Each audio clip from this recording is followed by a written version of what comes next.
Salam, mən Məhəmməd. ABŞ və İran arasında gərginlik artır, bəs danışıqlar mümkündürmü?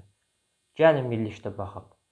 ABŞ və İran arasındakı münasibətlər son dövrdə beynəlxalq siyasətin ən gərgin mövzularından biridir. Gərginlik hələ də davam edir və bu vəziyyət sual yaradır.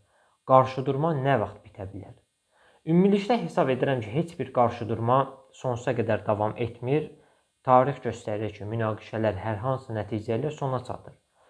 Bu baxımdan sual yaranır. ABŞ və İran arasında danışıqlar olacaqmı? Hazırda fərqli ssenarilər mövcuddur və proses qeyri-müəyyən olaraq qalır.